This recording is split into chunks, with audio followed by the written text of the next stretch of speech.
देवराज इंद्र ने छल से कर्ण का कवच और कुंडल हासिल किया था।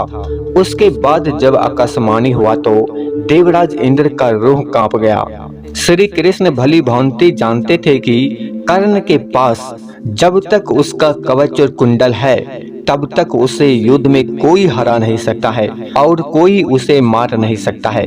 दोस्तों, आज के इस वीडियो में आप जानेंगे देवराज इंद्र ने छल से कर्ण से कैसे कवच और कुंडल लिया था। चलिए, वीडियो काफी इंपॉर्टेंट है, वीडियो को पूरा जरूर देखिएगा।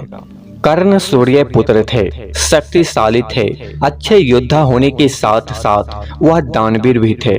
इसके अलावा कर्ण में नैतिकता और संयमशीलता भी थी, लेकिन उन्हें इस बात का अंदाजा भी नहीं था कि महाभारत के युद्ध में उनकी यही खूबियां विनाश का कारण बन जाएगी। कर्ण की शक्ति से भगवान श्री कृष्ण भली भांति परिचित थे। वह जानते थे कि कर्ण के पास जब तक कवच और कुंडल है तब तक उसे कोई मार नहीं सकता है। कृष्ण की चिंता वर्जित थी, क्योंकि कौरवों की सबसे शक्तिशाली योद्धाओं में कर्ण का नाम सबसे ऊपर था। ऐसे में उन्हें अर्जुन की चिंता सताने लगी। भगवान कृष्ण के साथ देवराज इंद्र भी कर्ण की शक्ति को जानते थे। कृष्ण ने एक योजना बनाई। कृष्ण ने इंद्र को ब्राह्मण के भेष कर्ण के पास जाने के लिए कहा। कृष्ण जानते थे कि कर्ण प्रतिदिन लोगों को दान किया करते थे। कृष्ण ने इंद्र से कहा कि तुम भेष बदलकर उस भीड़ में शामिल हो जाना जिन्हें कर्ण दान देगा।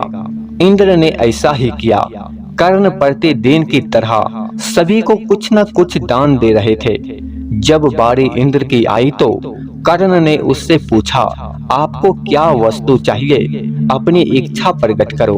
तब ब्राह्मण भेष में इंद्र ने कहा कि महाराज, मैं आपके नाम की चर्चा बहुत सुना हूँ। आपकी दान वीरता की चर्चा पूरे लोक में है। दान मांगने से पहले आपको वचन देना होगा, तभी दान स्वीकार करूंगा। इस पर कर्ण ने हाथ में जल लेकर इंद्र को वचन दे दिया। तब इंद्र ने कर्ण से शरीर के कवच और कुंडल दान में मांग लिए। इंद्र की इस बात को सुनकर कर्ण बिना एक पल गवाए स्वयं अपने हाथों से पीड़ा सहते हुए कवच और कुंडल शरीर से अलग कर इंद्र को सौंप दिए।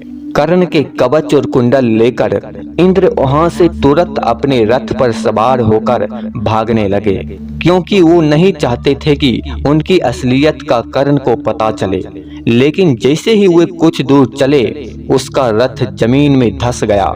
रथ के रुकते ही आकाशवाणी हुई, देवराज इंद्र, तुमने बहुत बड़ा पाप किया है।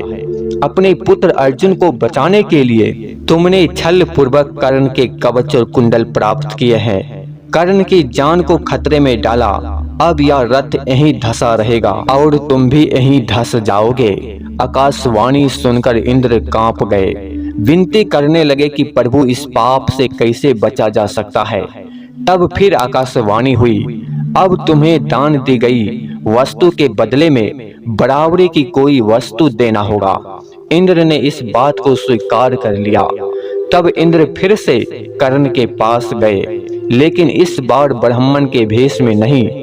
कर्ण ने उसे आता देखकर बड़ी विनम्रता से पूछा, देवराज, आदेश करिए, और क्या चाहिए? उसके बाद इंद्र अपने आप को लज्जित महसूस करने लगे और बोले कि हे दानवीर, अब मैं लेने नहीं, कुछ देने आया हूँ।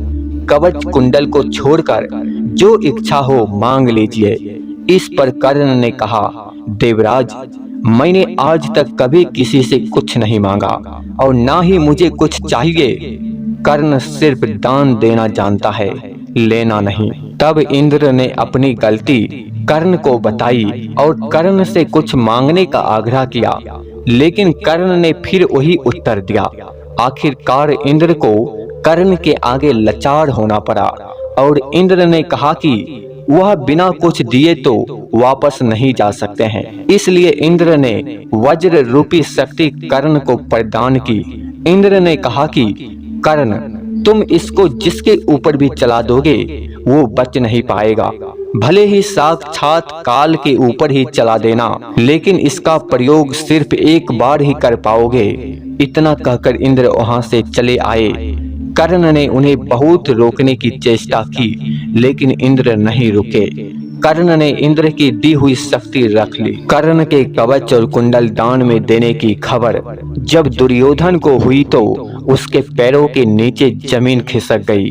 उसे अपनी पराजय दिखने लगी। जब उसने सुना कि इंद्र ने कवच और कुंडल के बदले वज्र शक्ति दे गए हैं, तो उसे बहुत खुशी हुई। लेकिन इंद्र की दी हुई शक्ति कर्ण को कभी काम नहीं आ सकी। दोस्तों, क्या आप ये कहानी पहले से जानते थे कि देवराज इंद्र ने कैसे कर्ण से छल से कवच और कुंडल प्रदान किया था? कमेंट में जरूर बताइएगा।